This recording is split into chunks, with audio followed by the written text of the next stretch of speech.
Carlos Gonzalez may be playing his final days with the Rockies. Denver PostI'm not crying, you're crying. This could be it for Carlos Gonzalez in Colorado.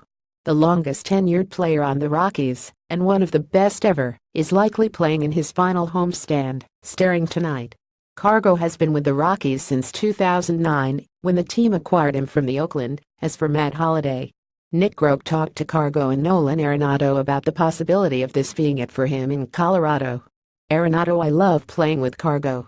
I have loved it ever since my rookie year. My first big league camp, he treated me right. Cargo: I feel like I've represented this team the right way. I play hard. I was in the All-Star game with Rockies on my chest.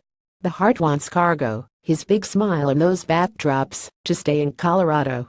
But the head knows, not only that it probably won't happen, but also that it shouldn't.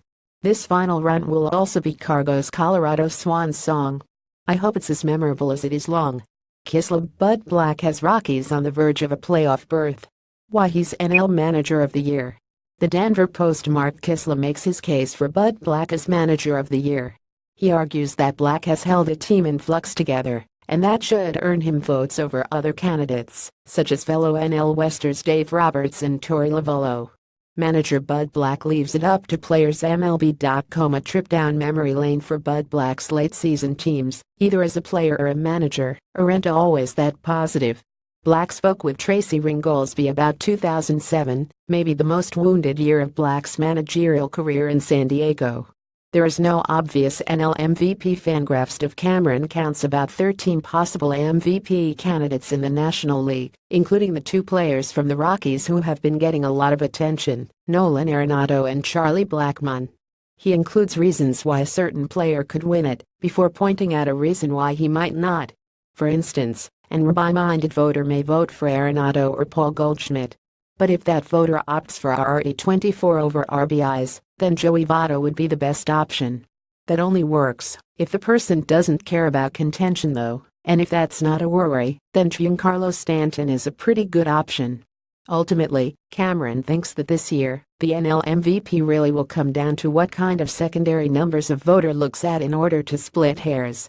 Unfortunately for Colorado's hometown heroes, getting coerced by voters is a distinct possibility. Whatever happens, it's fun to look forward to the unveiling with so many viable winners. Rocktober Streak: the final edition. Noah Yingling recaps the final game of the 2007 Rockies' 11-game winning streak. It capped off a sweep against the Dodgers in Los Angeles. Staying alive: Milwaukee Brewers dance on, beating Reds 43. Brew Crew bout: Brewers won yesterday, and the Rockies' magic number remains at 2. The Cardinals lost yesterday, so it's now down to Milwaukee and Colorado. MLB Playoffs 2017: every possible result for the second NL wildcard. Purple wrote latest update. The only scenario in which the Rockies miss the wild card outright is if the Brewers sweep the Cardinals and the Rockies get swept by the Dodgers. The two ways for the Brewers series to not matter at all is if the Rockies win 1 or 2 games against the Dodgers. There are 2 tiebreaker scenarios: if the Brewers sweep and the Rockies go 12, or if the Rockies get swept and the Brewers finish 21.